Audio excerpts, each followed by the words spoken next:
premier réflexe que l'on a vis-à-vis du droit, en général, quand on n'est pas juriste, c'est « Oh là là, où le droit, moi je n'y connais rien ». La justice constitutionnelle, c'est le fait d'opposer, disons, au pouvoir politique d'une manière générale, d'opposer une autre parole qui est celle de la Constitution. Si on pense et si on dit qu'il existe une justice constitutionnelle en France, c'est-à-dire le fait que ce sont des personnes qui peuvent recevoir la qualité de juge au sens où ils sont indépendants, impartiaux, qui suivent les règles du procès équitable, etc., etc. Si on pense ça, eh bien, on a tort, entre guillemets, puisqu'ils ne répondent à aucune de ces conditions. Ils sont aussi dans une espèce de machine effectivement, qu'ils alimentent. Certains sont sincères, hein.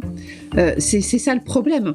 Parce que c'est pire. Moi, je pense qu'il y a quelques membres du Conseil constitutionnel aujourd'hui, par exemple, qui croient vraiment en ce qu'ils font, qui croient qu'ils sont justement les sages au-dessus de la mêlée, donc qui ne doivent pas s'intéresser à ce qu'ils appellent au bruit de la ville. On tourne toujours autour des mêmes personnes que l'on retrouve dans les différentes institutions. Fabius, il a été Premier ministre, ministre, député, président de l'Assemblée nationale. Il est président du Conseil constitutionnel. Il est dans les pouvoirs et ce qui est censé être aussi un contre-pouvoir. Donc il y a un problème de conception du contre-pouvoir. Siéger dans ces conditions au Conseil constitutionnel, pour moi, ça relève d'une forme d'indignité. En effet, il ne rend pas la justice constitutionnelle.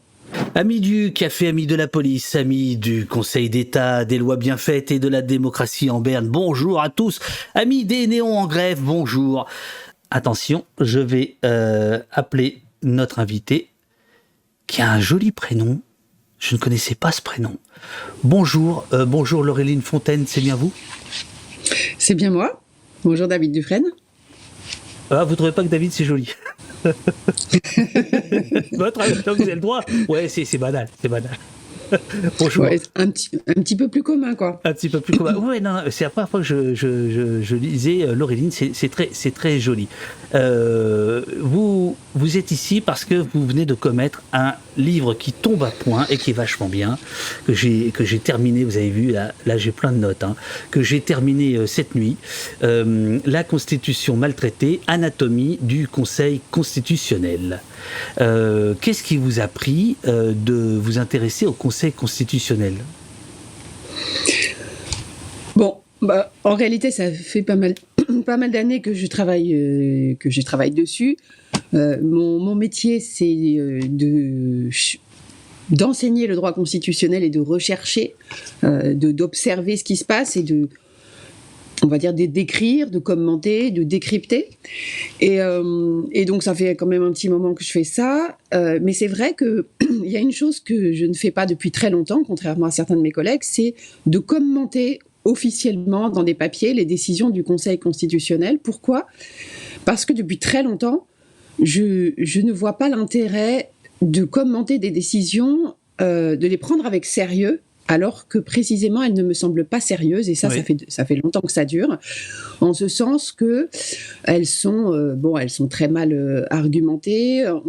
En gros, on prend une décision plutôt de nature politique, on habille avec les mots du droit, souvent d'ailleurs maladroitement, et donc en ce sens, voilà, ça me paraissait pas vraiment intéressant, mais à un moment donné où on se dit, tiens, moi je fais ça dans mon coin, mais finalement, qui le sait,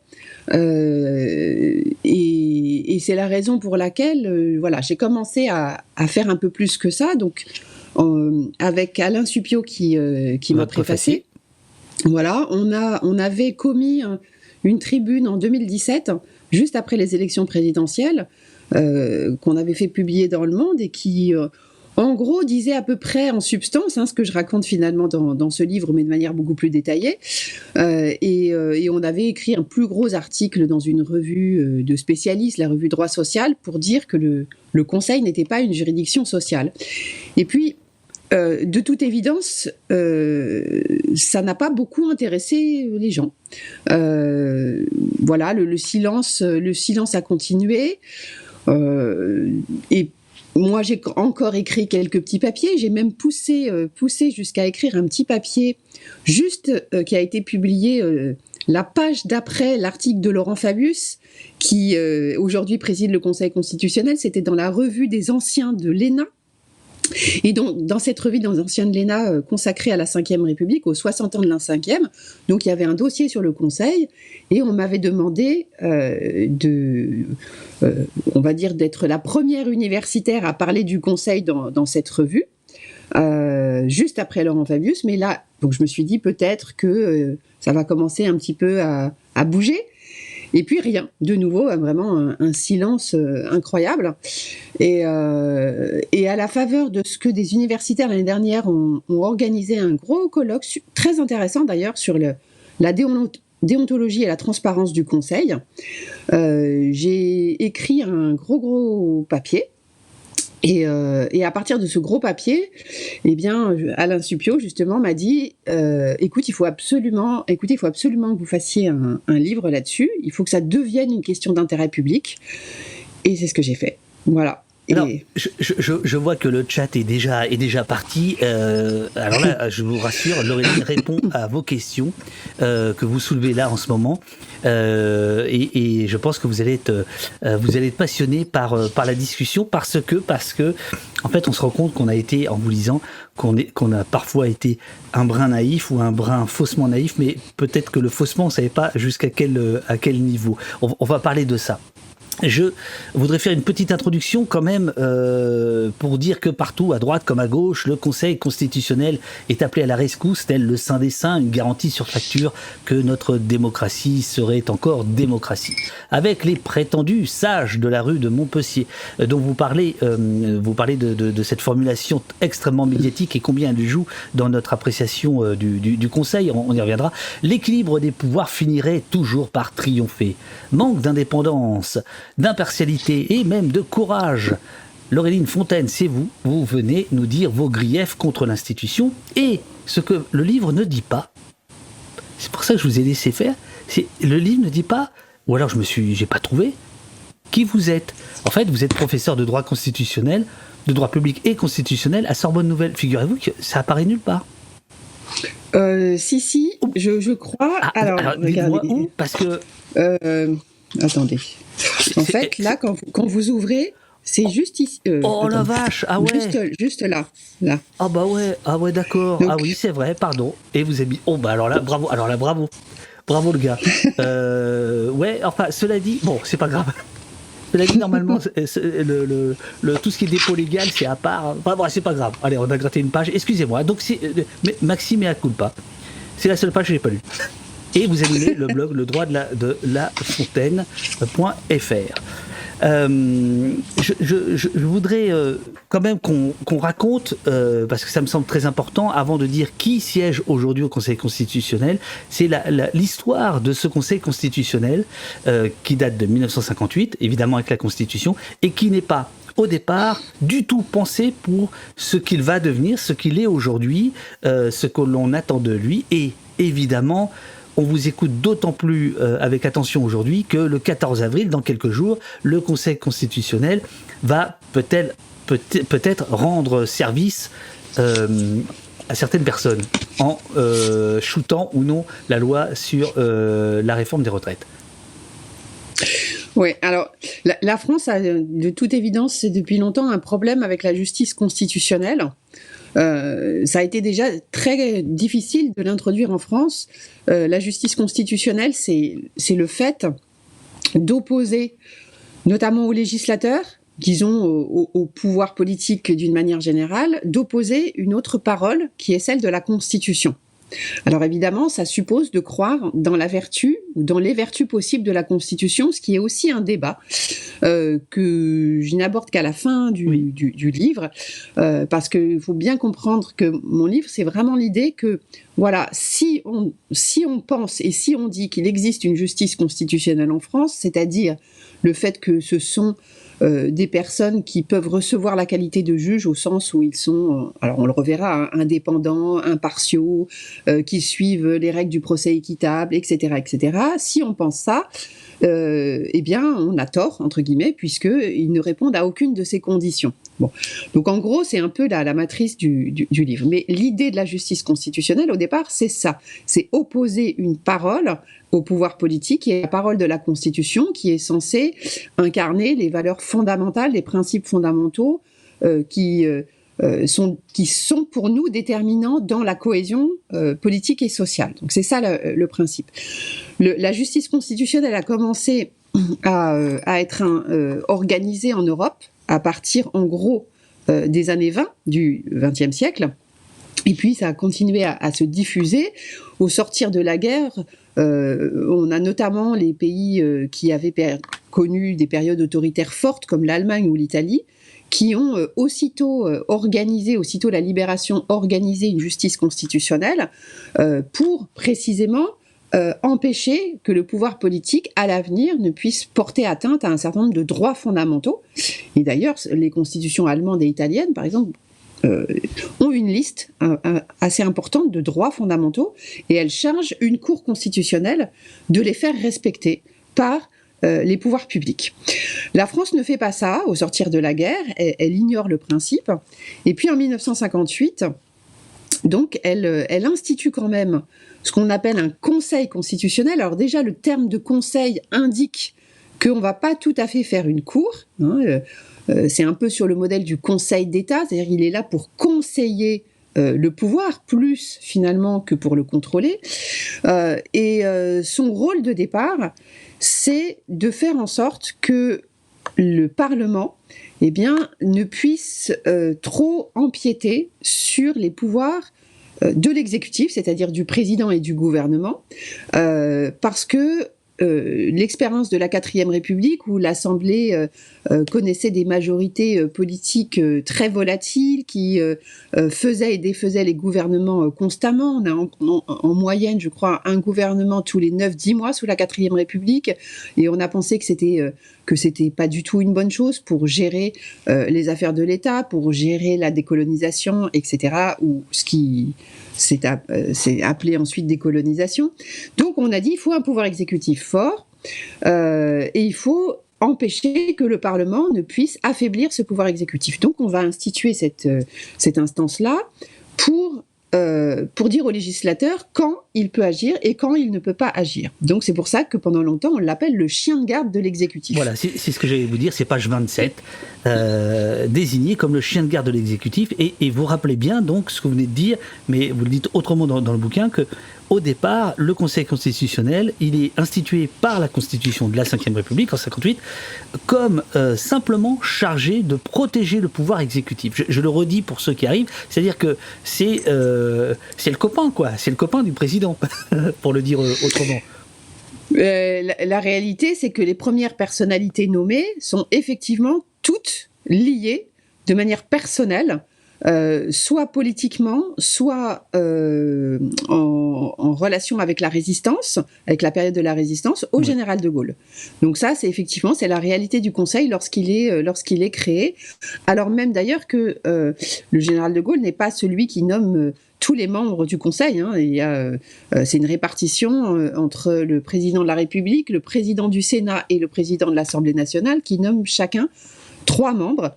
Sur les 9 qui composent à la base le Conseil constitutionnel et qui sont nommés pour 9 ans. Mais cette réalité de départ, elle est celle-ci, et les témoignages des anciens membres prouvent en effet que chacun se sentait plutôt un devoir de fidélité à l'égard du général de Gaulle. Donc ça se passe comme ça pendant une grosse dizaine d'années. Et ce qui est intéressant, c'est que la décision qui, dans l'histoire, change tout, c'est une décision qui est prise alors que le général de Gaulle non seulement est parti du pouvoir, a quitté le pouvoir, mais en fait est décédé. Le Conseil ne paraît devoir s'émanciper qu'une fois la figure du général de Gaulle disparue. Donc ça, c'est vrai que c'est quelque chose d'assez intéressant. Alors, je ne vais pas jusqu'à dire sur le moment que c'est dans son ADN. Alors Laureline, parce que là vous êtes à fond dedans, et puis là il y a quasiment il y a un gros amphi, là il y a 500 personnes, donc je comprends vous déroulez votre truc, mais vous dites il y a une décision qui change tout. Il faut dire c'est 71 de mémoire, je crois. Le général est donc mort et enterré. Le général. Il va y avoir une décision du Conseil constitutionnel qui l'amène à être un peu sur les rails dont on a l'impression qu'il roule dessus aujourd'hui, qui serait le Conseil constitutionnel protecteur de nos droits. Alors, c'est ça. Oui. Alors, ce qui est vrai, c'est que, donc à l'époque, il y avait un professeur de droit public au sein du Conseil. Il n'y en a pas eu souvent, hein, mais à l'époque, il y en avait un. Et celui-ci avait quand même un peu observé ce qui se passait à l'étranger. Et donc, lors d'une délibération sur une loi qui était importante, hein, c'était une loi sur la liberté d'association, une loi qui, à l'époque, avait été directement commandée, alors j'en parle pas dans le livre, mais qui avait été directement commandée par... en vue, en tout cas, d'empêcher la constitution d'une association, la fameuse association de la Société des Amis de la Cause du Peuple. Et donc, on change les règles pour constituer une association et on institue en quelque sorte un contrôle avant la constitution de l'association. Donc, ce qui contrarie le principe de la liberté. C'est pas on s'associe et ensuite, éventuellement, on vous dissout par une décision du ministre de l'Intérieur. Hein, ça résonne dans l'actualité, cette histoire-là. Non, là, on change la loi pour dire on va contrôler avant la constitution de l'association. Et donc, le Conseil est saisi de cette loi. Et donc, ce professeur de droit public, François Luchaire, regarde à l'étranger et dit, écoutez, à l'étranger, les cours ont pour mission de protéger les droits et libertés qui sont inscrits dans la Constitution, et nous, on ne le fait pas, donc ce serait peut-être pas mal qu'on se mette à la page, en quelque sorte. Et du coup, ça emporte la conviction, et le Conseil décide donc de censurer la loi, en disant qu'elle porte atteinte à un principe fondamental reconnu par les lois de la République, qui est celui de la liberté d'association. Et donc, elle ne peut pas prospérer dans l'ordre politique et juridique parce qu'elle est contraire à la Constitution. Donc, c'est un événement, cette décision du 16 juillet 1971, parce qu'à partir de ce moment-là, effectivement, le Conseil se présente comme le gardien des droits et libertés. Et en effet, cette décision du 16 juillet 71 est vraiment intéressante et c'est une bonne décision. Le seul problème, c'est que à partir de là, il va en quelque sorte capitaliser sur cette décision jusqu'à aujourd'hui, et les présidents successifs du Conseil vont alimenter cette légende du Conseil protecteur des droits et libertés. Les professeurs de droit constitutionnel vont suivre. Ils sont tout contents en fait par rapport à leurs homologues étrangers d'avoir enfin une cour constitutionnelle, donc ils vont alimenter le discours et par la suite, sous la période Badinter notamment, lorsque Robert Badinter présidait le Conseil constitutionnel, eh bien donc on a affaire à une personnalité forte, médiatique, emblématique. Donc la presse aussi va suivre ce mouvement d'idées et véhiculer cette idée du Conseil constitutionnel comme protecteur des droits et libertés. Le problème, c'est que les décisions comme celle du 16 juillet 1971, on ne va pas en avoir beaucoup, même très très peu, et on va en avoir quelques-unes jusque, je dirais, dans les années 80. Et puis, à partir des années 90, milieu des années 90, là, en fait, on va assister à une véritable régression, en ce sens que, en réalité, c'est le pouvoir politique qui va régresser dans la protection des droits. Mais le Conseil, lui, ne va pas lui opposer cette parole constitutionnelle protectrice des droits et libertés, et donc il va suivre le mouvement du pouvoir politique. Donc à mesure que le législateur restreint à l'idée, pour tout un tas de raisons, de restreindre les droits et libertés individuels et collectifs, eh bien le Conseil va accepter globalement. Alors il va faire des petites censures par-ci par-là, mais ça va représenter quasiment rien par rapport à l'ensemble des lois qu'il laisse passer. Et c'est la raison pour laquelle il me semble que cette idée de conseil protecteur, gardien des droits et libertés, est aujourd'hui très largement usurpée. Alors, il y a une question que vous posiez d'emblée, page 28, dans votre introduction, qui je trouve, éclaire la lecture vachement bien, parce qu'en fait, on est gêné d'y avoir cru ou d'avoir faussement cru à ça. Vous dites, il semble que l'envie de croire à l'avènement d'une véritable justice constitutionnelle, c'est ce que vous venez de dire, surpasse la gêne. Alors on va rentrer dans les détails, ce que vous reprochez, le manque d'impartialité, la dépendance, le jeu d'influence, etc., l'entre-soi qui est absolument renversant, on va discuter de ça, mais d'abord j'aimerais, parce que là il y a beaucoup de monde, que vous nous expliquiez pourquoi cette gêne et pourquoi on fait semblant d'y croire. Là, je parle par exemple de la gauche. C'est-à-dire qu'aujourd'hui, c'est quasiment le Conseil constitutionnel, c'est le sauveur, quoi. C'est celui qui va retoquer le bulldozer Macron. Pourquoi on fait semblant d'y croire ? Alors, à cette question, il m'est difficile de répondre parce que je ne crois pas forcément avoir on va dire les compétences pour savoir précisément quels sont les ressorts. Non, mais c'est vrai, les ressorts psychologiques, historiques pour ça. Alors, je peux donner quelques éléments, mais c'est simplement... j'allais dire c'est une analyse que je peux avoir, mais je suis pas sûre de mon fait là-dessus, hein, je le dis.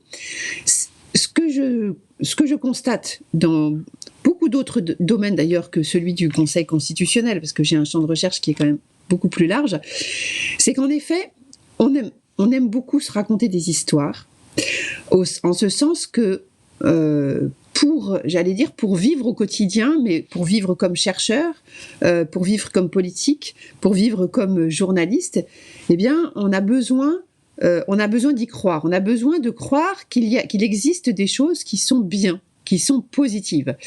Et c'est vraiment pour moi, c'est aussi bête que ça. Et ça fait pas plaisir. Non, de dire, regardez, notre justice constitutionnelle, en réalité, moi je dis, ne peut pas être appelée justice constitutionnelle. Alors on peut l'appeler d'un autre nom si on veut, mais ça n'est pas de la justice constitutionnelle. Et en effet, ça ne fait pas plaisir parce que ça nous oblige à essayer de voir la réalité, de voir comment ça se passe et de trouver des solutions. Ça nous met aussi devant notre propre pas fantasme, mais nos propres lunettes qui nous aveuglent. C'est-à-dire que si on n'a pas vu jusque-là, c'est que quelque part on a mal fait. C'est jamais agréable de savoir qu'on a mal fait. Bien sûr. Et je pense, vraiment, ça fait partie du problème. Alors je vais effectivement pas aller. Moi, je crois que il y a aussi de l'intérêt pour certains. Ça me semble évident. Quand on est constitutionnaliste, il y a un intérêt à ce qu'on ait de la matière. Parce que s'il n'y a pas de matière, qu'est-ce qu'on fait en tant que constitutionnaliste ? Donc oui, c'est vrai que les professeurs, à un moment donné, se sont dit, tiens, ça y est, enfin on a de la matière, on va avoir des décisions d'un juge qui vont alimenter l'idée de constitution. Et c'est bien ma problématique aujourd'hui, c'est qu'on dit ce qu'il y a dans la Constitution, souvent à partir de ce que dit le Conseil constitutionnel, ce qui me semble insensé en réalité. C'est-à-dire qu'on ne s'est pas autorisé, nous, à parler de la Constitution, à essayer de voir vraiment ce qu'il y avait dedans, généralement. Et aujourd'hui, dans le débat d'ailleurs sur les retraites, quelquefois, on m'oppose des arguments qui viennent du Conseil lui-même. Mais moi, ça m'intéresse pas les arguments qui viennent du Conseil, en ce sens que, précisément, ce que je raconte, c'est que ces arguments, la plupart du temps, ne sont pas valables. Donc cette gêne, aujourd'hui en tout cas, c'est vrai qu'elle met les professeurs dans une drôle de situation. Alors les médias, un petit peu aussi, mais les médias, j'allais dire, sont moins fautifs dans la mesure où eux, ils ont suivi les professeurs. Donc les professeurs ils sont fautifs. Non, là, je vous laisserai pas. Alors là, vous rigolez ou quoi ? Non, ils sont les innocents mains pleines, ouais, bien sûr. Non, mais ce que je veux dire, c'est que... Parce que moi, je trouve que... excusez-moi, je me permets d'alimenter la conversation. Dans votre livre, on comprend quand même qu'il y a le tour de passe-passe du Conseil constitutionnel, il est bien fait. Voilà, moi je trouve que quand vous décortiquez en fait comment ça s'est transformé en une espèce de faux semblant, on peut pas dire que c'est dû au hasard, c'est-à-dire que ça a été bien fait, bien calculé, année après année, avec un discours qui est mis en place, avec notamment cette expression les sages de la rue de, je sais même plus comment on dit, Montpensier, voilà, voilà. Ouais. Et voilà, le chat dit oui, mais on y croit parce qu'on a aussi besoin de croire à des choses. C'est-à-dire qu'on a besoin de recours, nous dit Échange. Sinon, l'avenir nous apparaît muré. Il y a aussi cette idée-là, quoi, de dire peut-être que... je suis entièrement d'accord. Hein. Vraiment, c'est ce que je disais au tout début de ma réponse. Hein, c'est de dire que voilà, on a besoin de croire dans qu'il y a des choses qui fonctionnent bien, qui se passent bien. Pour ne pas sombrer dans une forme de dépression par rapport à ce qui se passe. Moi, ça me paraît complètement évident. Mais du coup, ce qui me semble, pour que cette croyance elle soit positive, je pense qu'il faut qu'on croie dans les bonnes choses et pas dans les mauvaises. Donc c'est un petit peu aussi pour ça que je fais ce livre, c'est de dire regardez, cette chose-là qu'est le conseil, eh bien ne correspond pas à la bonne idée qu'on pourrait avoir de la justice constitutionnelle. Alors après, moi je suis pas forcément pour dire qu'il y a un calcul au départ. Moi je crois que oui, c'est empirique. Ils sont aussi dans une espèce de machine effectivement qu'ils alimentent, mais dont ils n'ont pas forcément. Certains sont sincères. Hein. C'est ça le problème, parce que c'est pire. C'est pire d'être sincère, parce que y a aucune prise. Il y a aucune prise quand on est sincère. Moi, je pense qu'il y a quelques membres du Conseil constitutionnel aujourd'hui, par exemple, qui croient vraiment en ce qu'ils font, qui croient qu'ils sont justement les sages au-dessus de la mêlée, donc qui ne doivent pas s'intéresser à ce qu'ils appellent au bruit de la ville. Alors je parle de cette expression parce qu'elle m'est revenue il y a quelques jours. Donc un membre actuel du Conseil constitutionnel qui était à un colloque universitaire et où d'ailleurs, je précise, personne n'a cité le livre, sauf un étudiant bien intentionné qui, en fait, lisait le livre à l'entrée, à la table d'accueil des participants au colloque. Donc ça, j'ai trouvé super intéressant. Oh, ça, c'est un provocateur. C'est un provocateur. Vous avez son nom, j'espère. Vous avez relevé tout ça. mais alors, ensuite, moi, je n'étais pas. C'est votre attaché de presse, Lucien, que je ne connais pas, mais très efficace. Je lui dis bonjour. Ah oui, Lucien il travaille très bien. Amsterdam, lui. Ouais. Balèze. Oui, il bosse bien, il bosse bien, c'est clair. Ouais. Et donc, en tout cas, un des membres du Conseil constitutionnel a quand même, en fait, évoqué indirectement le livre en parlant des bruits de la ville. Et je trouve ça évidemment d'un mépris absolu, mais ça montre aussi la position qu'ils ont, c'est-à-dire que ils pensent, alors, et pas complètement à tort dans la logique du juge, devoir effectivement se mettre en dehors des discussions publiques parce qu'ils ont quelque chose à juger en toute impartialité, en toute neutralité, et donc ils doivent simplement avoir affaire, eux, au texte constitutionnel, etc. Donc théoriquement, et c'est ça le problème, c'est que théoriquement, ça se justifie leur attitude. Sauf que ici, leur attitude, elle est tout simplement une forme d'aveuglement par rapport à ce qu'ils font. Et à certains égards sans doute d'arrogance, hein, ça il n'y a pas de difficulté là-dessus, mais il y a une forme d'aveuglement qui est justifiée par des bons principes. Après, moi, ce que je dis aujourd'hui, c'est que siéger dans ces conditions au Conseil constitutionnel, pour moi, ça relève d'une forme d'indignité, parce que en effet, ils ne rendent pas la justice constitutionnelle. On va rentrer dans les détails de ce que vous remarquez depuis des années et que vous condensez dans votre livre passionnant. Je donne juste une interprétation de Nagbava que je partage. Cette fois soudaine dans l'institution, c'est juste un moyen de lui mettre la pression politiquement. Personne ne nourrit d'espoir sérieusement. Ça n'appelle pas forcément de commentaires de votre part, mais je trouvais que la gêne que vous évoquez au début, c'est très intéressant de lire votre livre avec ça en tête. Je fais justement... Oui, si vous voulez répondre, allez-y. Oui. Non, juste Là, une vous avez chose, pris c'est pour qu'en 2 heures, hein, je vous le dis. Hein, parce que... non. Juste vraiment, je vais être très rapide là-dessus. Allez-y. C'est que, en effet, j'essaye de répéter un peu partout que quand bien même par la pression, je ne le crois pas, le crois pas, mais quand bien même le Conseil rendrait une bonne décision cette fois sur la question de la réforme des retraites, il ne faudrait surtout pas se dire ah ça y est, on est tranquille, le Conseil enfin se comporte correctement, etc. Non, parce que pour une bonne décision de temps en temps, il en a déjà rendu, ce sont 100 autres mauvaises décisions et dans des conditions épouvantables. Donc ça, on pourrait se réjouir que il censure là complètement le texte sur les retraites, mais ça n'en ferait pas, ça ne nous rendrait pas plus optimistes sur la suite. Mais effectivement, vous avez raison. Moi, j'ai entendu Olivier Faure qui a dit, qui s'est obligé en quelque sorte à dire que de toute façon, bon, il respecterait la décision du Conseil constitutionnel, comme s'il voulait surtout pas remettre en cause l'institution. Bon, c'est voilà, je trouve que c'est dommage. Alors que c'est ce que vous faites, et avec talent, on va y venir. La Constitution maltraitée, anatomie du Conseil constitutionnel. Nous sommes donc en direct. Alors, je fais un saut dans votre livre. À la toute fin, j'apprends une chose incroyable que j'ignorais. Ah, vous vous demandez laquelle? Eh bien, vous nous expliquez qu'il y a donc 3 grands contre-pouvoirs, entre guillemets, qui Conseil d'État, Cour de cassation. Ces deux-là rendent la justice, si j'ai bien compris, ou leur décision au nom du peuple français, et pas le Conseil constitutionnel. Bon sang de bonsoir. Et vous mettez ça à la fin. Racontez-nous ça. Et peut-être qu'il faut expliquer comment se partagent ces 3 institutions vénérables. Oui. Alors,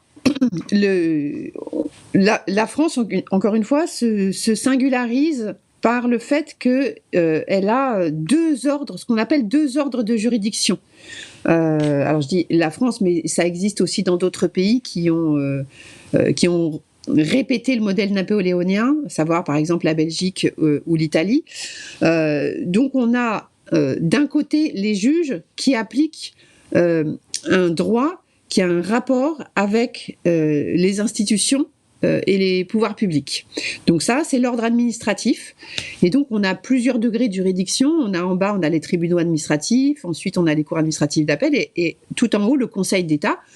Donc c'est pour juger par exemple des actes, des arrêtés municipaux, des arrêtés préfectoraux, des arrêtés ministériels, de la responsabilité des communes dans la gestion, je ne sais pas, d'une piscine municipale, toutes ces choses-là.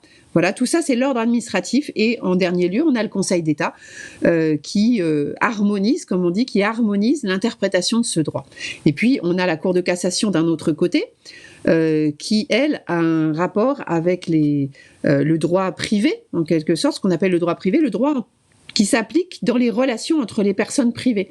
Donc aussi bien dans les relations du travail que dans les relations de voisinage, que dans les relations commerciales, etc., etc. Et à la fin, donc tout en haut, on a la Cour de cassation qui donne une interprétation harmonisée et qui décide en dernier lieu sur ces questions-là. Donc ces 2 instances, donc qui existe depuis la Révolution ou presque, pour le Conseil d'État qui a été créé un tout petit peu plus tard, enfin qui a été créé en 1799, eh bien ces deux institutions statuent effectivement aujourd'hui au nom du peuple français. Elles rendent la justice au nom du peuple français. L'idée, c'est qu'on a un ordre juridique qui innerve toute notre société. Cet ordre juridique, il est censé être le résultat, on va dire, d'une forme d'accord sur la manière dont on veut organiser nos relations. Et donc, il n'est pas complètement anormal que les 2 juridictions, effectivement, statuent au nom du peuple français dans cette logique-là. Le Conseil constitutionnel, lui, n'a pas tout à fait le même rôle. Il a un rôle exclusif qui est celui de contrôler la loi qui est adoptée par le Parlement à l'initiative du gouvernement le plus souvent. Alors, il a d'autres fonctions. Il est aussi juge des élections parlementaires, juge des élections présidentielles, il organise les campagnes référendaires, voilà. Donc il a tout un tas de petites compétences, en plus du contrôle de la loi. Au départ, il n'intervient pas du tout dans un processus judiciaire. C'est vraiment un procès qui est fait à la loi ou éventuellement à une élection. Mais au départ, comme vous l'avez dit, comme c'est le chien de garde de l'exécutif, ça n'a pas de sens qu'il statue au nom du peuple français, puisque son rôle, c'est de garder le pouvoir exécutif. Oui, mais il y a une forme d'honnêteté intellectuelle alors, je veux dire. Mais toujours, c'est ça la problématique. Oh, d'accord. C'est que quelquefois il y a de bons arguments, mais qui sont mal interprétés. C'est ça. Et effectivement, il n'y a pas eu de passage. Lorsque le Conseil s'est mué en une instance qui quand même pouvait faire un peu plus que garder le pouvoir, eh bien effectivement, il n'y a pas eu d'adaptation à ce nouveau rôle. Il y en a eu quelques-unes, mais en tout cas pas celle-là. Et du coup, il y a quelque chose finalement de logique dans ce que je décris au fait qu'il ne statue pas au nom du peuple français. Finalement, c'est pas en notre nom qu'il statue. Il est une annexe, il est ce que j'appelle moi une annexe, un collaborateur du pouvoir politique et rien de plus. D'où votre première critique, le Conseil constitutionnel et le problème récurrent de l'impartialité. Est-ce que vous pouvez nous dire ce qu'il en est ? Qu'est-ce que vous reprochez au Conseil constitutionnel ? Il y a plein de questions, notamment de Mars, etc. Allez-y les amis, posez vos questions, on les remonte et je les poserai après parce que j'essaie de conduire l'entretien, mais il y a plein de questions dont Laureline a la réponse. Alors, l'impartialité, le manque d'impartialité. Bon, lorsqu'on est juge, l'une des qualités qu'on doit avoir lorsqu'on juge, c'est ce qu'on appelle l'impartialité vis-à-vis de l'affaire qu'on a à juger. L'impartialité, qu'est-ce que c'est ? C'est vu comme le fait de ne pas avoir d'intérêt dans l'affaire qu'on juge, de ne pas avoir des intérêts impliqués dans l'affaire qu'on juge, et en principe, mais ça c'est une question qui est plus délicate, et en principe de ne pas avoir d'a priori sur la manière, autre que ceux relatifs au droit applicable, dans la manière dont on doit juger de l'affaire. C'est le principe de tout juge. Ce sont des principes qui sont énoncés par aujourd'hui la Cour européenne des droits de l'homme pour que la justice soit bien rendue. Il faut qu'elle soit impartiale ou au moins qu'elle donne tous les signes de l'impartialité. Alors le signe de l'impartialité, c'est par exemple quand vous devez statuer, vous devez rendre un jugement sur une question qui implique un ancien collègue. Par exemple, admettons qu'on soit dans cette situation. Vous pouvez vous dire, oui, mais moi, ce collègue, je l'ai très peu fréquenté, je ne sais pas vraiment, finalement, je ne le connaissais pas trop personnellement, donc je n'ai pas d'intérêt, je ne me sens pas avoir des intérêts dans cette affaire-là, je pense que je pourrais être impartial. Alors, vous avez le droit de le penser, sauf que, de toute évidence, ça relève de votre fort intérieur, personne ne peut savoir à votre place, mais en tout cas, ce qu'on peut savoir de loin, c'est que vous connaissez cette personne et qu'il est possible qu'au contraire, vous ayez des liens très personnels avec cette personne. Donc, dans ce cas, eh bien, vous avez le devoir, parce que c'est un devoir de juge, de ne pas juger, ce qu'on appelle de vous déporter, de ne pas faire partie de ceux qui vont juger l'affaire, parce que vous donnez tous les signes de la partialité, au contraire. Eh bien, au Conseil constitutionnel, c'est ce qui se passe tout le temps. Parce que je décris la situation de partialité comme un problème structurel du Conseil. C'est pas ici on donne un exemple, ici on donne un autre exemple. C'est structurel pour une raison extrêmement simple. C'est que ceux qui jugent la loi, eh bien, sont ceux qui, pendant des décennies, l'ont faite et ont fréquenté ceux qui la font. Aujourd'hui, alors ça donne des situations très flagrantes. Je peux citer par exemple le dernier cas très très flagrant, parce que là, on est plus que dans la connaissance, on est vraiment dans l'implication directe. Lorsque Jacqueline Gouraud, en 2022, entre au Conseil constitutionnel, donc elle est alors ministre. Alors déjà, ça pose un vrai problème.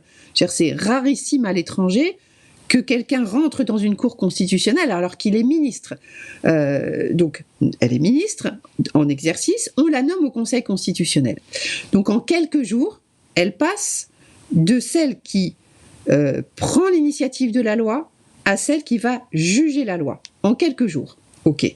Bon, je décris plus loin en quoi cette situation est problématique. Mais là, en l'occurrence, ça va poser un problème direct parce que quelques jours après, elle va avoir à statuer sur une loi alors dont elle n'avait pas été à l'origine, elle, mais donc comme ministre, elle avait défendu le principe et dont elle avait rédigé la circulaire d'application, c'est-à-dire le texte qui est envoyé à toutes les administrations pour faire appliquer la loi.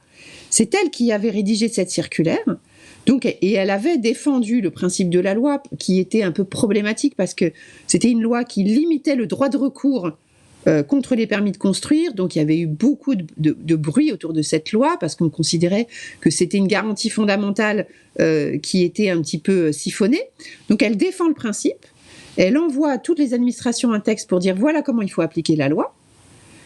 Et quand elle arrive au Conseil, qu'est-ce qu'elle fait ? Eh bien, elle est amenée dans le cadre d'une question prioritaire de constitutionnalité, c'est-à-dire le fait que on juge de la loi alors qu'elle est déjà rentrée en vigueur, eh bien elle juge de la loi et elle ne s'estime pas en devoir de se déporter.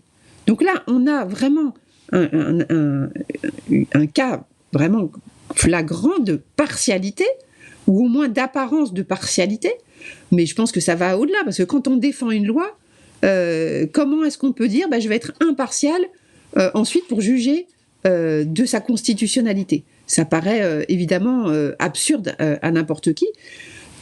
Devant n'importe quelle autre juridiction, ça ne serait pas possible, hein, sauf des cas particuliers. Mais il y a des cas de partialité devant les autres juridictions. Le problème, c'est que devant le Conseil, c'est structurel. C'est-à-dire que qui compose le Conseil ? Eh bien, des anciens politiques ou des personnes qui ont de toute façon eu un rapport avec l'exercice du pouvoir. J'allais vous citer, page 41. Au sein du Conseil constitutionnel, on peut ainsi trouver d'anciens présidents de la République. Alors, ils ne siègent pas, hein, mais ils ne viennent pas. Hollande et Sarkozy ne viennent pas. Alors, ça dépend des périodes. Hein. Il y a des périodes où ils sont venus. À une époque, on avait Giscard qui venait, Chirac qui venait et Sarkozy. Il y a eu une époque où on avait les trois. Oui. Non, mais c'était quand même une drôle d'affaire, cette histoire-là. Et puis... Attendez, je continue la liste. Hein. Donc, d'anciens présidents de la République, actuellement donc Sarkozy et Hollande. On peut trouver d'anciens premiers ministres, actuellement 2, dont l'un dirige l'institution, Fabius Laurent, d'anciens ministres, actuellement 2, d'anciens parlementaires, actuellement 2, d'anciens titulaires des plus hauts postes administratifs de l'institution politique de la République, actuellement une ancienne secrétaire générale de l'Assemblée nationale, ou d'anciens directeurs de cabinets ministériels, actuellement 2. On y trouve des personnalités qui n'ont pas eu d'activité directement liée à l'exercice du pouvoir que, par exception, actuellement, aucun. Actuellement, aucun membre du Conseil constitutionnel n'a eu de carrière indépendamment de l'exercice du pouvoir politique. C'est-à-dire qu'ils sont tous liés d'une manière ou d'une autre à cet exercice-là. Et on peut pas dire que nous soyons peu nombreux en France. Hein. Il y a quand même des millions de personnes qui n'ont jamais eu de rapport avec l'exercice du pouvoir politique. Donc le vivier est important, on peut le dire. Eh bien non. Les autorités de nomination choisissent toujours des personnes qui ont un lien avec l'exercice du pouvoir politique, soit tout à fait directement, hein, donc effectivement des anciens premiers ministres, des ministres, des parlementaires, donc en plus les plus grandes carrières politiques, hein, je pense qu'il n'y a pas de discussion.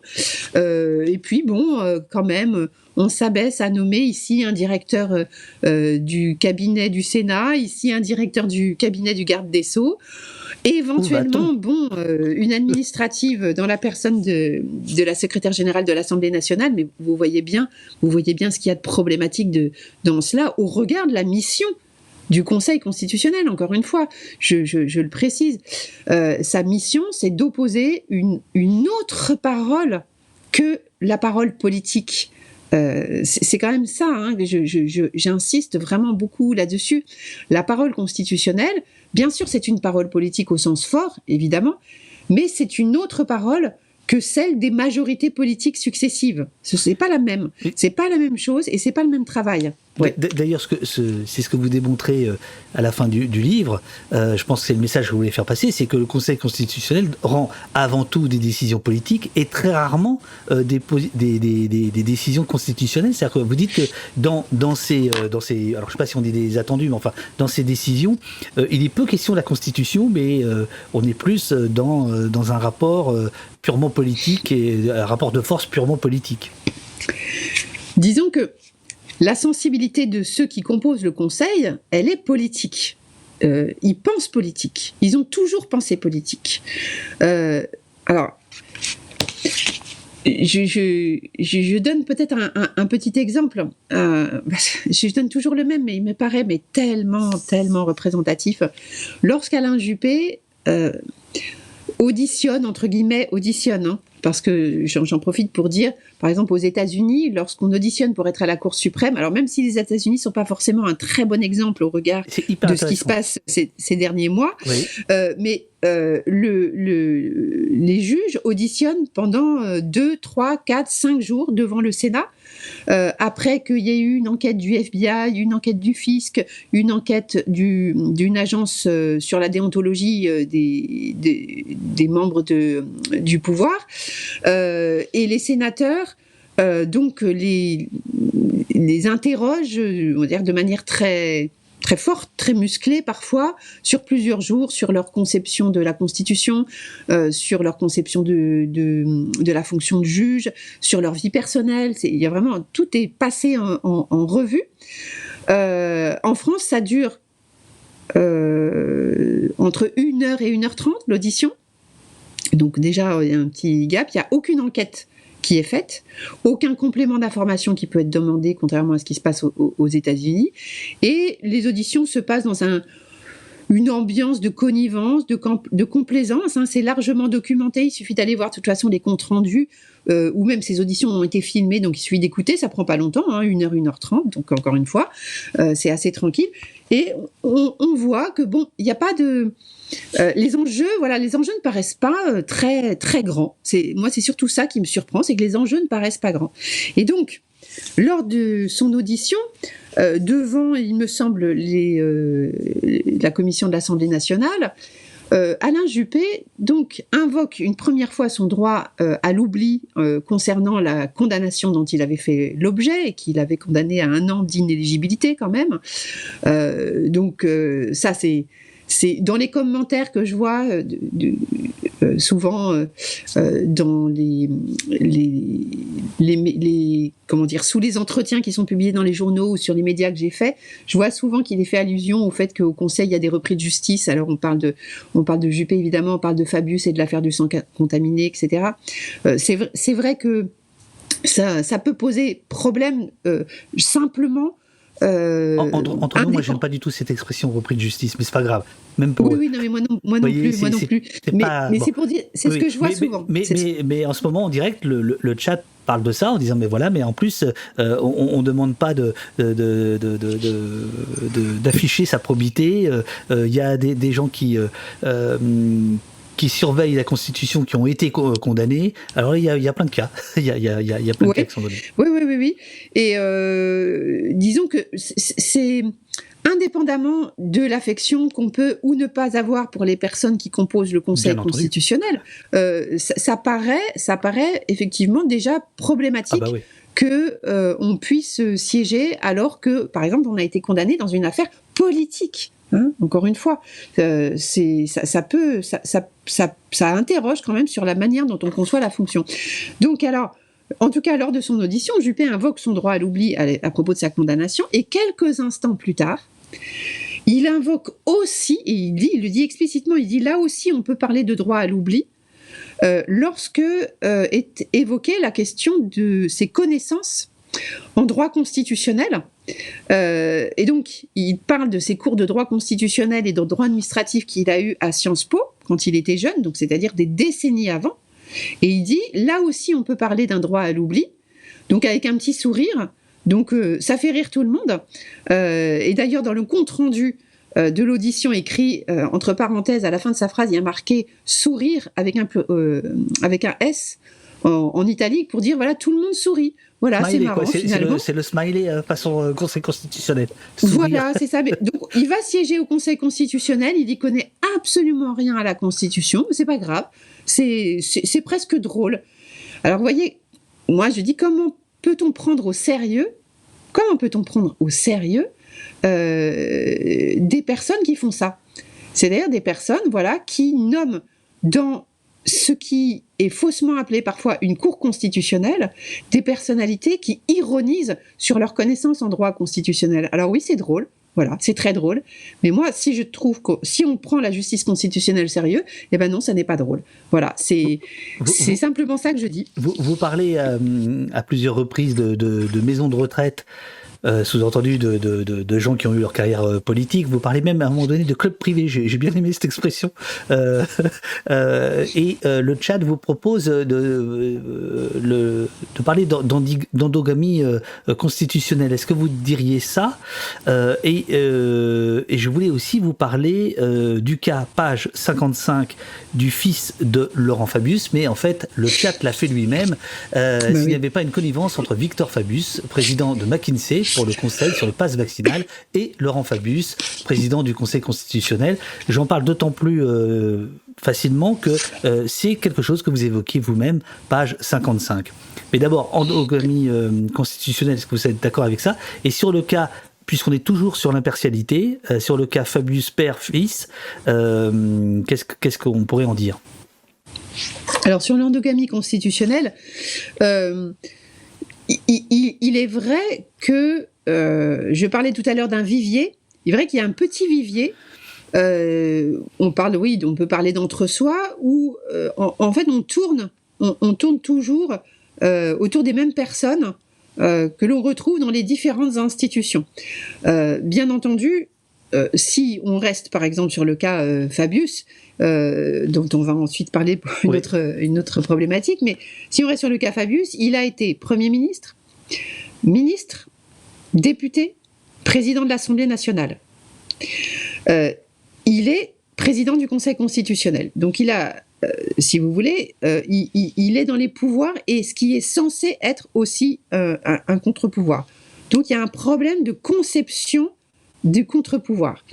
Il est énarque et l'ENA est aussi très présente au Conseil constitutionnel, enfin ce qui était appelé l'ENA, maintenant c'est l'Institut national du service public, très présent au sein du Conseil constitutionnel, où le secrétaire général, par exemple, du Conseil constitutionnel, qui est la véritable cheville ouvrière du Conseil, a toujours été un énarque sauf une fois.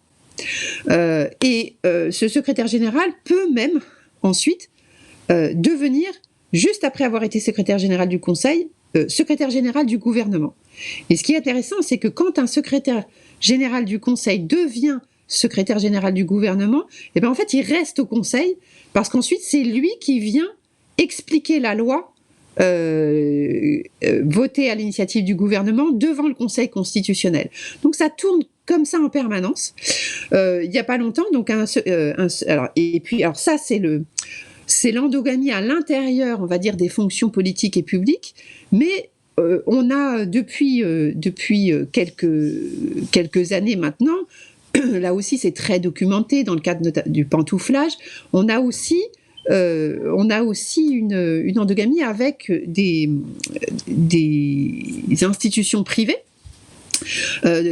qui sont des annexes aussi maintenant du pouvoir, ou inversement d'ailleurs. Est-ce que le pouvoir n'est pas une annexe des entreprises privées? Ça dépend de quel point de vue on se place. Mais par exemple, vous avez un secrétaire général du Conseil qui devient alors je ne sais plus la fonction exacte, mais enfin, en tout cas, il va prendre une fonction exécutive très importante dans le groupe Carrefour, juste après. Et ce groupe Carrefour est bien sûr un groupe qui, pendant des années, a régulièrement déposé, envoyé des textes au Conseil constitutionnel à titre privé et sans qu'on le sache la plupart du temps, pour expliquer en quoi la loi que devait examiner le Conseil soit garantissait les intérêts du groupe et donc c'était une bonne chose, il fallait la défendre, soit au contraire en quoi elle pouvait affecter les intérêts du groupe et donc il ne fallait dans ces cas-là pas la défendre et au contraire la censurer. Et en fait ce qu'on peut montrer comme ça, c'est que on a tout un tas de personnes, ici avocats d'affaires, ici parlementaires, ici membres du conseil, ici secrétaire général, etc., qui en fait tournent toujours dans le même cercle. Et d'ailleurs, il y a aujourd'hui un club qui reçoit toutes ces personnes. C'est le Club des juristes, un think tank, premier think tank français juridique. Alors, ça pourrait être une très bonne chose, mais dans ce think tank, on retrouve tous ceux qui rédigent et qui déposent des contributions pour les groupes privés auprès du Conseil constitutionnel. Voilà, ça tourne. On retrouve des anciens collaborateurs, un ancien collaborateur de Laurent Fabius. Voilà, on retrouve tout un tas de personnes comme ça pour dire aujourd'hui le Club des juristes est présidé par une ancienne garde des Sceaux qui était avant au Conseil constitutionnel. Donc c'est Nicole Belloubet. Et avant elle, celui qui présidait le le Club des juristes, vous voyez, je fais un lapsus, mais je pense que c'est pas pour rien. C'était l'ancien Premier ministre Bernard Cazeneuve. Donc vraiment, voilà, il y a un entre-soi qui est très très fort et qui est quand même, en termes d'effectifs, assez réduit finalement. Alors pour prolonger là-dessus, et le cas Fabius père et fils, c'est vrai qu'on en parle beaucoup. Alors, Victor Fabius n'est pas président de McKinsey, mais il est associé chez McKinsey et il dirige un département, donc c'est assez important, en effet, c'est une fonction importante. Et donc, c'est vrai qu'il y a un problème éthique, puisque McKinsey, de notoriété publique, est à l'origine de la stratégie du gouvernement, la stratégie de communication du gouvernement pendant la pandémie, et à l'origine de cette idée de passe sanitaire, au départ. Et lorsque ce passe sanitaire vient devant le Conseil constitutionnel, on a donc il est l'illustration d'une stratégie qui a été élaborée par le cabinet dont fait partie le fils de Laurent Fabius, qui donc préside le Conseil constitutionnel qui va se prononcer sur la loi. Donc c'est la problématique, c'est que légalement, on peut dire qu'il n'y a pas forcément de règles qui n'ont pas été respectées, mais on comprend bien que ici une bonne justice constitutionnelle, c'est aussi une justice qui est fondée sur l'éthique de ceux qui la rendent. Ça me paraît complètement évident. Moi, je ne suis pas pour ceux qui prônent le légalisme absolu. Pour moi, l'éthique est très importante. Et c'est d'ailleurs ce qui se passe aujourd'hui dans l'action du gouvernement, c'est qu'il a une éthique de la Constitution qui me paraît extrêmement problématique. C'est-à-dire, au-delà du droit, il y a de l'éthique. Et la notion de justice, elle associe les deux. Et c'est d'ailleurs la raison pour laquelle on prévoit que les juges peuvent se déporter. C'est la raison pour laquelle on prévoit qu'on puisse demander aux juges de se récuser. Alors, ils n'en ont pas l'obligation. Mais ici, dans cette affaire, de toute évidence, il y a un problème éthique qui est quand même assez majeur. Je pense que tout le monde peut l'accorder. Vous évoquez ensuite, dans votre deuxième partie, la fabrication politique de la dépendance de la justice constitutionnelle, et je pense qu'il y a un extrait qui illustre très bien ce titre de chapitre.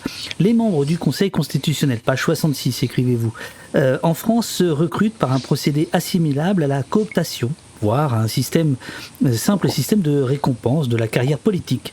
La persistance de cette pratique, en dépit des critiques récurrentes, fait présumer son intention: maintenir l'organe de justice constitutionnelle censé être un contre-pouvoir, tout contre le pouvoir. Ah, Là, on sent que ce jour-là, vous étiez un peu démoralisé et vous vous êtes dit, là j'y vais, là, j'envoie la sauce.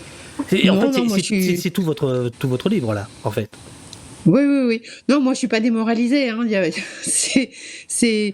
Non, c'est que, effectivement, c'est vrai qu'il y a un petit côté désespérant. Mais je ne sais pas par quoi je suis le plus désespérée, finalement. Parce que, peut-être par le fait aussi, encore une fois, que malgré cela, il n'y ait pas eu plus de mordants des observateurs que nous sommes comme constitutionnalistes. C'est vrai que lors des dernières nominations au Conseil constitutionnel, donc en 2022, donc on a nommé au Conseil donc une ministre en exercice, l'actuelle, la directrice du cabinet en exercice du garde des Sceaux et le directeur du cabinet du président du Sénat. Donc c'est un petit côté désespérant sur le moment. Pas mal de collègues, alors, écrivent des tribunes dans les journaux pour dire « non, ça ne va pas, ça ne va pas ». Mais ils l'avaient déjà fait avant. Alors, plus le temps avance, bien sûr, plus ils le font, parce que quand même, on s'aperçoit bien qu'il y a un problème au bout d'un moment et que on ne peut pas rester sans rien dire. Donc ça fait quand même quelques années que régulièrement, quand même, il y a des tribunes, notamment des professeurs de droit, qui disent « écoutez, il faudrait quand même faire un peu autre chose de cette institution qu'est le Conseil constitutionnel ». Et ce qui est intéressant, c'est que malgré l'apparition de ces tribunes, d'ailleurs on se demande si le fait que les professeurs écrivent ces tribunes, si ça n'a pas même renforcé le politique dans son intention de nommer encore plus de politiques au Conseil constitutionnel. Ça, c'est très intéressant. Quand on écoute les auditions au Parlement, eh bien, il y a une justification presque systématique du fait de nommer. Ils savent qu'ils nomment des politiques. Ils le savent très bien, hein, ils ne sont pas idiots, mais ils le justifient. Ils le justifient mal. Et c'est ça, là où on devrait intervenir plus. C'est que quand le politique dit « nous ne sommes pas pour, en gros, hein, je traduis leur pensée, pour une république des professeurs ». Peut-être c'est un sujet dont on pourrait parler, mais moi non plus je ne suis pas pour une république des professeurs. Mais donc, je veux introduire de la diversité au Conseil. Le seul problème, c'est que la diversité au Conseil pour le politique, c'est 0 professeur et c'est 100% de politique. Donc, vous voyez, c'est ça aussi. Il y a un discours qu'on croit. Oh oui, moi je suis pour la diversité au Conseil, mais c'est une belle parole. Et on se dit, ah bah c'est bien, il veut de la diversité au Conseil. Donc on accepte le principe. Sauf que derrière cette parole, en fait, il y a une réalité qui est autre. Ça n'est pas la diversité au Conseil que le politique aime, c'est la politisation du Conseil. Je crois qu'il n'y a vraiment aucune difficulté là-dessus.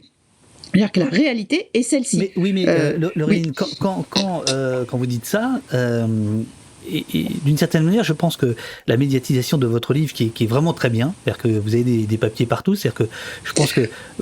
si, non ? Si, mais je peux vous juste dire une incise là, par exemple, sur le journal Le Monde. Donc, je me dis, bon, voilà, je suis contente, une page entière dans la publication papier du Monde, super. Mais en réalité, ce qui s'est passé était vraiment intéressant, parce que moi, j'ai quand même observé, parce que ce qui m'intéresse, c'est pas, j'ai pas d'ego par rapport à ça. Ce qui m'intéresse, c'est en quoi est-ce que ça peut faire un peu bouger les lignes ? C'est ça qui m'intéresse. Bien sûr. Le jour même, donc c'était la publication papier voilà, c'est ça. C'est ça. Une vieille photo, oui. Oui, du 28... c'est pas vous. Alors, non seulement c'est... Bon, on connaît les dessins. Non, mais on connaît les dessins du Monde. Hein. De toute façon, c'est jamais nous. Après, effectivement, depuis j'ai des cheveux qui ont poussé, vous pouvez le voir. Donc, non, mais ce jour-là, donc... publication le 28 mars, qui sort donc le lundi 27.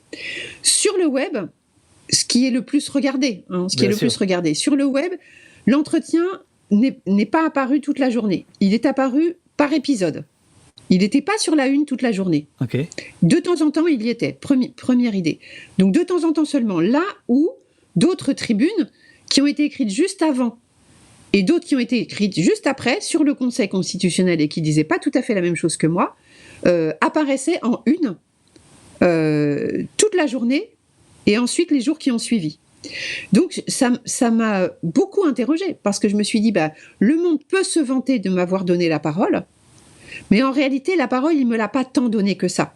C'est-à-dire qu'il a donné une parole beaucoup plus apparente à d'autres tribunes qui ne disaient pas tout à fait ce que je disais, dont la critique, en tout cas, était bien moins sévère. Et un petit côté, moi j'ai une critique un peu systématique, mais c'était plus feutré. Et c'était des appels au Conseil constitutionnel pour qu'il censure la loi sur les retraites, bon, etc. Rien à voir. Et je me suis quand même drôlement interrogée sur ce fait-là, parce que je crois on peut dire que j'ai eu une place dans le monde, mais cette place, elle a été très, très vite relativisée, très vite minimisée. Cet entretien n'a vraiment pas du tout été valorisé par le journal Le Monde. Je pense qu'on peut le dire.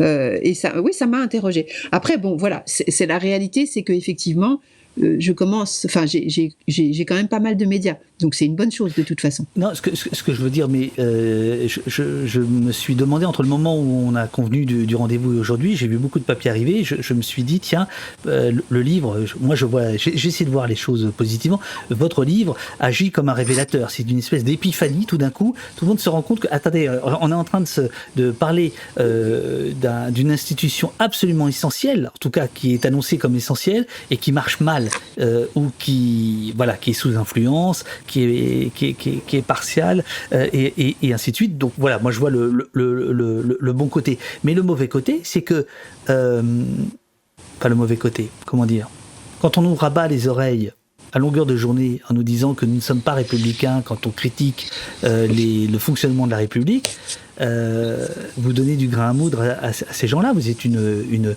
dangereuse terroriste intellectuelle. Voilà, alors c'est exactement sur ce fondement. Alors voilà, je me rends compte que j'ai mal répondu. Oui. Non, mais j'adore ce que vous êtes prof. J'adore. Attendez, c'est pas tout à fait ça. Vrai. Alors attendez, je reprends. Très bien, allez-y. Ah, mais ça, je crois que je vais pas me refaire. Non, c'est pas la peine. C'est foutu. Et moi, je serais grand ravi. Donc, allons-y. Oui. Non, mais je m'aperçois que j'ai mal répondu à la question tout à l'heure, finalement, sur la gêne, parce que là, effectivement, on a quelque chose qui est important. C'est que c'est sur la base de ce risque que finalement la doctrine notamment n'a pas été au front depuis tant d'années. Oui. C'est que le risque pour la doctrine, c'est de dire si on critique aussi sévèrement une institution, la cinquième, eh bien on donne prise à certaines idées avec lesquelles on n'est pas forcément d'accord, qui pourraient amener peut-être un chaos qui n'est pas souhaitable, etc. En réalité, à un moment donné, moi, ce que je me suis dit, c'est qu'il y a deux risques. Et je pèse l'un et l'autre, et j'apprécie celui qui me semble le plus pertinent à prendre. Et en fait, laisser la justice constitutionnelle dans cet état-là me paraissait un risque supérieur au fait de provoquer une remise à plat. Alors effectivement, ça arrive aujourd'hui dans une période qu'on pourra peut-être qualifier par la suite de crise, je ne le sais pas, mais c'est la raison aussi, en tout cas pour laquelle je précise presque chaque fois que je le peux, que je ne fais pas partie de ceux qui ont une rhétorique sur la question du gouvernement des juges, et qui est une rhétorique qui apparaît par exemple assez souvent à l'extrême droite, pas seulement, mais aussi à certains égards à l'extrême gauche, c'est-à-dire l'idée que finalement, une idée très française, pour le coup c'est très très français, et c'est ce qui explique qu'on n'a pas eu de justice constitutionnelle pendant très longtemps, c'est que la majorité, la volonté générale incarnée par les urnes serait supérieure à tout. Bon.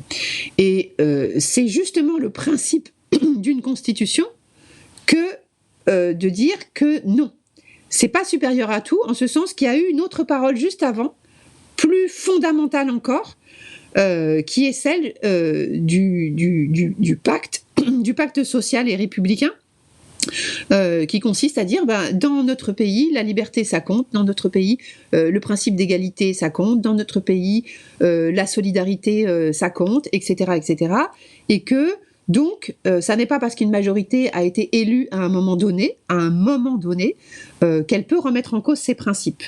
Donc, en ce sens, moi, je ne prétends pas qu'un juge ne peut pas censurer la loi s'il le fait pour les motifs liés à ces questions-là de liberté, d'égalité, de solidarité, etc. Donc ça, c'est la première idée, et c'est important pour moi de le préciser.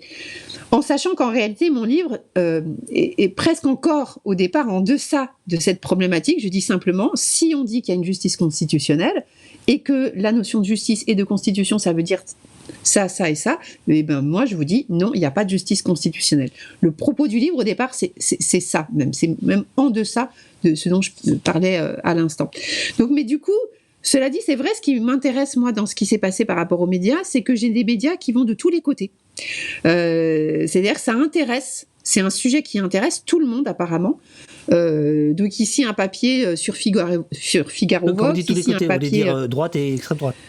Ouais, c'est... Ah, il y a de la presse de gauche ? Non. Comment ? J'ai pas entendu. Non, c'est pas grave, je faisais une blague idiote. Non, je demandais, parce que vous disiez de tous les côtés, donc... comme je vois pas beaucoup de presse de gauche, à part quelques titres indépendants, c'est pour ça, voilà, c'était une ironie idiote. Bah, il y a eu l'UMA, j'ai quand même eu un papier dans l'UMA. Respect. C'était même en fait le premier. Ah bah, le premier comme papier. Et oui, l'entretien que j'ai eu, c'était avec l'UMA. L'UMA, c'est libéré des années 90, hein. Ouais, c'est ça. Ah, ouais. Ouais. Il y a eu le Média, et là, il va y avoir Regard aussi. Donc, je crois que là, on explore bien ce côté-là. Il y a eu aussi Mediapart en attendant Nadeau qui a fait une longue recension de votre ouvrage. Sur En attendant Nadeau, ouais. Alors, très particulière cette recension, hein. Justement. Avec une critique à la fin. Bon, non, mais c'est pas grave. Revenons au conseil. Sauf si qui montre que ça n'a pas été bien lu. Mais bon, voilà. Bref. Alors, je ne sais plus ce qu'on disait. Eh ben moi non plus. Vous disiez que c'était intéressant parce que vous commenciez à avoir un écho en fait un peu partout. C'est-à-dire que la problématique que vous soulevez trouve un écho un peu partout, si j'ai bien suivi, et que cet écho en dit beaucoup sur finalement l'époque. C'est ça. Oui. Enfin, en tout cas, on dit beaucoup sur le travail que j'ai fait dans ce livre. C'est-à-dire, à la fois, c'est un travail très politique, parce que c'est politique, c'est un acte politique que de travailler comme ça sur une institution de la Ve République et de dire que cette institution ne fonctionne pas correctement. Donc, je pense que c'est un travail politique, mais ça n'est pas un travail politicien ou partisan. Et c'est du coup ce qui je pense s'aperçoit, parce que tous les témoignages que j'ai on parle des médias, donc des journalistes, ont tous à peu près le même type de commentaires, hein, sur le fait que c'est à la fois édifiant, que c'est passionnant, qu'effectivement on apprend plein de choses, donc on apprend quelque chose sur une institution.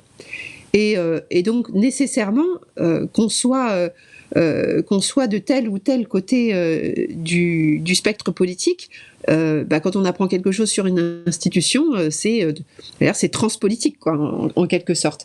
Après, ce sera intéressant, vous avez raison, ce sera intéressant de voir ce que les uns et les autres pourront en tirer comme enseignement. Voilà, alors après, il y aura ceux qui voudront renforcer le Conseil constitutionnel, voilà. D'autres qui voudront le changer, d'autres qui voudront le déboulonner. Ici, c'est plutôt ça, là, visiblement, dans le chat. Hein. Vous avez des questions, parce que là, il est déjà 10h16. Hein. Vous savez que moi, j'ai encore des questions, et le chat en a plein. Vous avez un peu de temps ou pas, Laurélie ? Non, vous avez un cours à donner, peut-être. Non, j'ai pas de cours à donner, mais j'ai des rendez-vous. Mais est-ce qu'on avait dit à peu près 10h30 ? Ben c'est ça, il reste que 14 minutes. Et je suis qu'à la page 60 de votre livre, vous vous rendez compte ? Je vais très vite. Il y a un élément très important qui est d'ailleurs soulevé par Marcel. Est-il normal qu'aucun membre du Conseil constitutionnel, écoutez bien les amis, n'a une formation juridique en droit constitutionnel ? Et en fait, quand on lit votre livre, ça va plus loin que ça. Et ça, je trouve, c'est un vrai lièvre que vous soulevez. Les gens censés veiller sur la loi n'ont pas forcément de formation juridique. Bon, alors, ça, c'est une question qui me semble délicate à traiter, et j'allais dire, c'est peut-être la question que j'ai le plus mal traitée dans mon livre.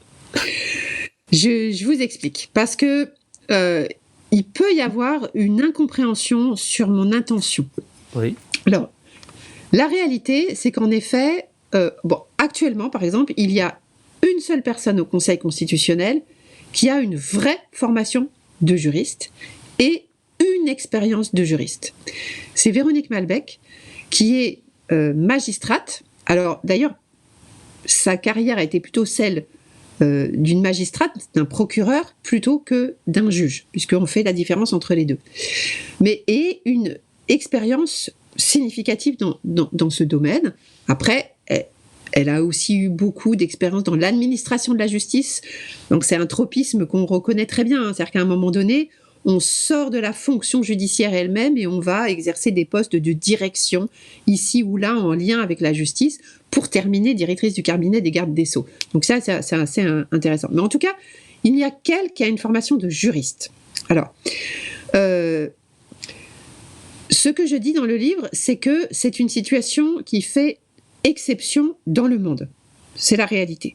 C'est-à-dire que nulle part ailleurs, dans le monde, que ce soit un pays démocratique ou non démocratique, il n'existe une Cour suprême ou constitutionnelle composée ainsi de personnes qui n'ont aucune expérience, aucune formation véritable, j'entends véritable, hein, une licence ou même un DEA ou un master en droit, c'est pas suffisant. Pardonnez-moi Laureline, parce que moi je vous avais lu page 88 et j'avais noté qu'avec la France, seuls les États-Unis et la Suisse n'ont posé aucune condition de formation ou d'expérience pour siéger à la Cour suprême ou constitutionnelle.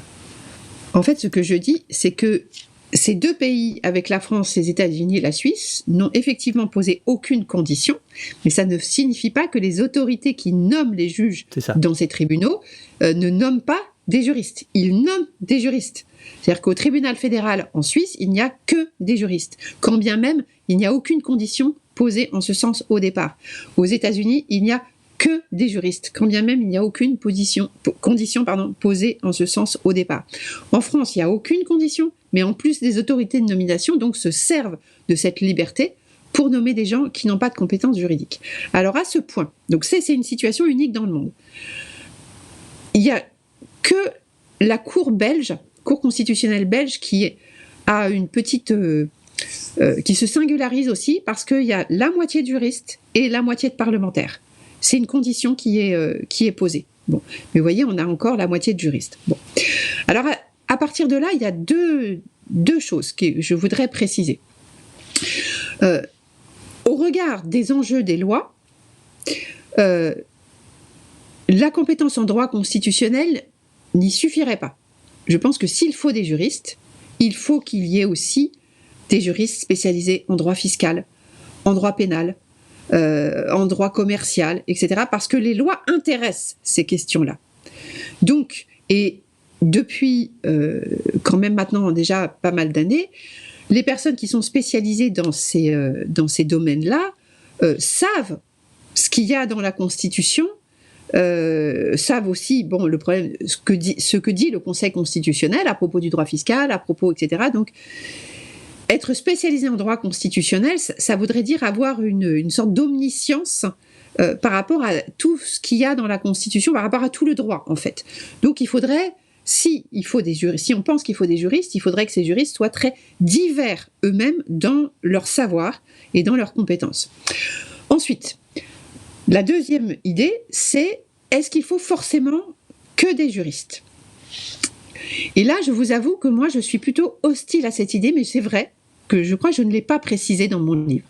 Je suis plutôt hostile à l'idée qu'il n'y ait que des juristes. Je pense que... Non, vous ne le précisez pas, mais vous ne défendez pas non plus l'autre idée, donc non, ça pose pas de problème. Je ne défends pas l'autre idée. C'est des collègues pointilleux qui vous ont pris à revers en disant qu'est-ce que tu as raconté ?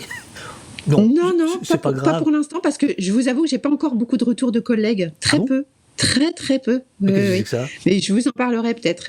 Enfin, on ne va pas avoir de temps. Non, j'ai très peu, très peu. Bah, ma première véritable rencontre officielle avec des collègues, elle a lieu jeudi à Dans la manif. l'université. Après, à 17h, 17h15. Ah, c'est là que ça commence bien, généralement. Oui, c'est. À vous de voir. Oui.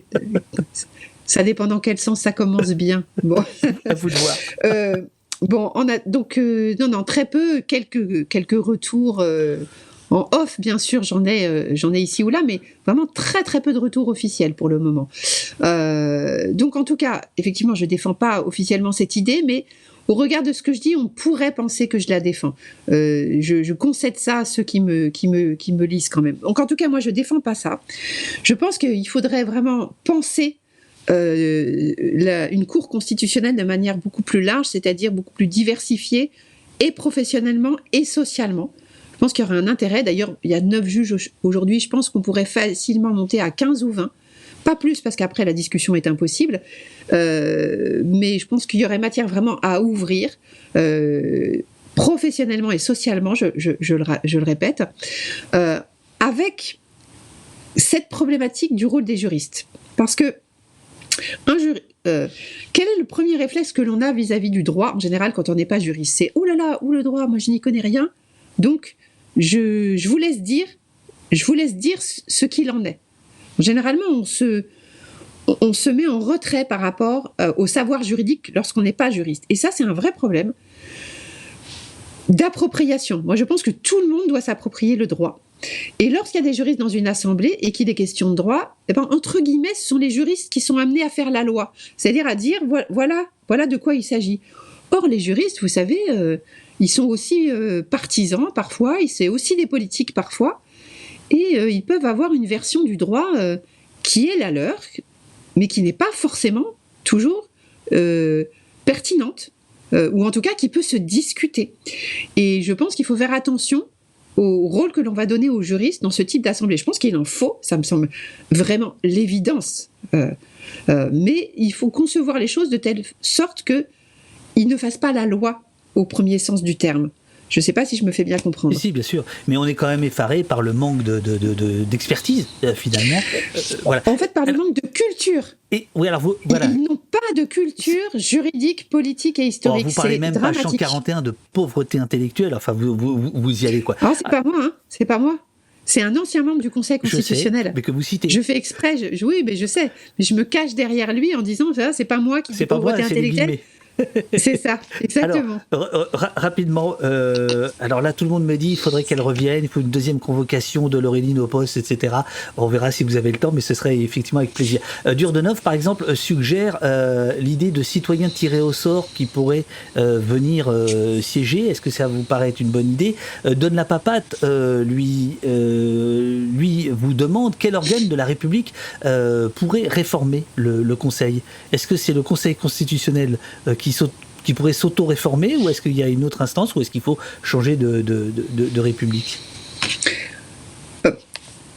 Il faut, de toute façon, ça passe par la Constitution. Oui. Donc, c'est soit on révise la Constitution, soit on change de Constitution. Il y a des petites règles à la marge qui peuvent être... le Conseil peut décider... les membres du Conseil peuvent décider d'avoir une attitude impartiale, déontologique, indépendante, éthique, pourrait faire ça, mais il ne le fait pas. Bon. Là, lui, personne n'empêche les membres du Conseil constitutionnel de se déporter lorsqu'ils ont objectivement un conflit d'intérêts. Bon, alors le problème, c'est que c'est tellement souvent que ça rendrait le fonctionnement difficile. Donc ça, je l'accorde. Mais il y a plein de choses. Quand le législateur organique a voulu soumettre le Conseil constitutionnel à des règles déontologiques, le Conseil a censuré les dispositions au titre des fameux cavaliers. Bon. Donc le Conseil, lui, pourrait d'abord changer d'attitude. Mais puisqu'il ne le fait pas, donc il faut qu'on le force à le faire, de toute évidence. S'il ne s'oppose pas lui-même de limites éthiques, il faut qu'on les lui impose. Ça, il n'y a pas de difficulté là-dessus. Donc il y a des règles qui peuvent être changées par le législateur organique. Le problème, c'est que c'est le Conseil qui contrôle la loi organique. Donc ça relève de la Constitution. Anis dit c'est une blague, Juppé qui va statuer sur les retraites, mais quelle fumisterie. Je crois qu'on a très bien, Laureline Fontaine a très bien expliqué comment effectivement les membres du Conseil finalement sont jugés partis, etc. Donc rappelons que Juppé en 95 n'avait pas pu, parce qu'il y avait eu 3,5 millions de personnes dans la rue, faire sa réforme de retraite. Oui, après cette situation, je dis, elle est la conséquence de ce qu'on nomme des anciens politiques. Donc ils ont tous une posture politique par rapport aux lois qu'ils jugent. Et en effet, Alain Juppé jugeant des retraites, c'est presque comique. Donc, et que je sache, il n'a pas l'intention de se déporter. Donc il va juger. Je profite des derniers instants pour vous parler d'un personnage que vous évoquez à 2 reprises, page 212 et page 265. Alors évidemment, c'est un détail par rapport à l'ensemble de votre travail, mais je pense que c'est intéressant parce que c'est quelqu'un qu'on cite ici, nous les amis des libertés, c'est François Sureau. Vous parlez à 2 reprises de François Sureau, qui a donc écrit sur la liberté dans la collection Tracts de chez Gallimard, qui est un avocat, mais dont vous nous parlez et qui n'est pas que un avocat défenseur des libertés. Comme vous y revenez 2 fois, je me dis ça aurait peut-être le coup de parler de ça. Alors, moi aussi j'ai lu son tract, et quand je l'ai lu, j'ai été très déçue, parce que quand je dis déçu, j'ai observé qu'il y avait une institution qu'il défendait tout le temps dans ce tract, c'est le Conseil. Et j'ai trouvé ça, et c'est paradoxal, parce qu'en fait il accuse tout le temps le législateur de porter atteinte aux libertés, mais il ne fait pas le constat que le Conseil valide ces atteintes aux libertés. Donc ça a été mon premier étonnement. Alors ce premier étonnement a été en fait expliqué par ce que fait François Sureau. Il est rédacteur de ces fameuses contributions envoyées au Conseil, et notamment pour des groupes privés. Donc en fait j'ai compris que François Sureau était un libéral au sens, c'est peut-être un gros mot que je vais dire, mais au sens vraiment très bourgeois du terme, c'est-à-dire il défend les libertés économiques, tout simplement. Il défend les libertés économiques. Et donc, c'est donc normal qu'il soit satisfait du travail, de ce point de vue, du Conseil constitutionnel, tout en ne voyant pas que là où il s'inquiète de la régression des droits et libertés individuelles et collectives, c'est aussi de la faute du Conseil constitutionnel, entre guillemets. C'est d'abord de la faute du gouvernement et du législateur, mais c'est ensuite la faute du Conseil constitutionnel. Et donc François Sureau, en effet, écrit régulièrement au Conseil constitutionnel au titre de représentants d'intérêts économiques, et fait savoir quels sont les intérêts donc de ces groupes-là. Et comme il a une belle plume, comme il est très compétent, ça fonctionne. Il est très éloquent. Il a une éloquence incroyable. Ouais. Et donc ça fonctionne, et donc il a l'oreille du Conseil constitutionnel, mais comme je signale à un moment donné, c'est une anecdote mais qu'on connaît chez les juristes, mais elle est symptomatique, c'est que lorsqu'il envoie une contribution par exemple, il l'envoie au secrétaire général du Conseil constitutionnel, qui l'appelle Monsieur le conseiller d'État. Pourquoi ? Parce que François Sureau est lui-même conseiller d'État, donc on se parle entre nous. Voilà, on se parle entre nous. C'est pourtant un avocat qui écrit au secrétaire général du Conseil constitutionnel pour une affaire qui concerne donc la justice constitutionnelle, et pourtant il se donne du monsieur le conseiller d'État. Donc on voit bien qu'il y a un petit problème au sein de la justice constitutionnelle. Donc oui, François Sureau fait partie de ce club des juristes dont je parlais tout à l'heure, est un membre actif de ce club des Je vous remercie juristes. Parce que je ne comprenais pas ma gêne en l'écoutant, même si je dois dire qu'il y a 3 ans de ça, quand il a déboulé sur France Inter et qu'il a parlé des mutilés des gilets jaunes mutilés, des manifestants qui étaient mis en joue, etc. Je veux dire, sa voix portée, c'était France Inter, c'était 8h20, c'était un homme de droite qui disait ça, et donc évidemment ça ouvrait le débat. Mais je me disais bien en lisant son tract, il y a un truc qui va pas, ça me tricote. Et puis là, tout d'un coup, je m'y attendais pas, j'ai compris pourquoi. Oh là, tiens, je fais un effet discours. Lisez ce livre, bordel. La couverture s'y prête aussi. Voilà, franchement. Bon, voilà. Je vous remercie. J'espère que vous n'êtes pas trop frustrés parce qu'il y a plein de choses qu'on n'a pas abordées qui sont dans votre livre. Il faut lire le livre. Bien sûr. Mais est-ce que... Il faut imaginer des caisses où vous cotisez à 10 pour acheter le livre, 2 € chacun, et vous le passez. Voilà, exactement. Absolument, absolument. Merci Laureline Fontaine, vous dit Urial, les mots vont arriver. Excusez-moi de raccourcir l'entretien, mais c'était prévu pour 1h30, ce qui est déjà beaucoup. Merci, vous dit Speaky Vince, et voilà. Merci madame, vous dit Manco. Alors justement sur le madame, on l'a pas abordé, mais Dada a parlé de ça. L'égalité homme-femme n'est pas non plus, la parité n'est pas non plus très respectée dans tous ses conseils. Merci madame Fontaine, dit Pimico. Merci, dit Zalo. Merci beaucoup, dit Zuterozut. Ronan vous dit merci. Je suis arrivé tardivement, mais c'était très intéressant, nous dit Jimmy. Pareil, merci madame, nous dit Rascal. Merci beaucoup, très instructif. Merci pour le moment. C'était intense. Merci, j'ai appris plein de choses. Merci en tout cas d'être venu. Merci pour votre travail. Très bel entretien. Merci beaucoup, madame. Enfin bon, prenez. Dans ces temps-là, il faut prendre ces trucs-là. C'est ça. Merci à vous de votre écoute. Voilà, merci beaucoup. Je vous en prie, c'était un plaisir. Et puis, on se retrouvera ici ou là, je pense. Voilà. Très bien, merci. Très bien. Et bonne journée à tout le monde. Bonne journée à tout le monde. Moi, je reste avec tout le monde. Et puis, bonne journée à vous. Bonne journée. Donc, moi, je ferme ma fenêtre, voilà, c'est ça. Vous partez. Ça y est, c'est fini. Voilà. À bientôt, merci beaucoup. Salut, merci beaucoup. Amis de la police et du café de la tendresse, utopistes et des streams libres, sérieusement libres, mille merci d'avoir suivi ce nouvel épisode d'Op-Post, Conseil constitutionnel, anatomie accablante d'un contre-pouvoir en berne, avec Laureline Fontaine, professeure de droit public en Sorbonne Nouvelle. Merci aux immenses modos et aides techno, Eurial, Jessie, Robin, Olivier. Merci à la folle équipe du site oppost.fr, emmenée par les pétaradants Pimico et Donne la Papade. Merci à Blast pour le partenariat. Toujours là.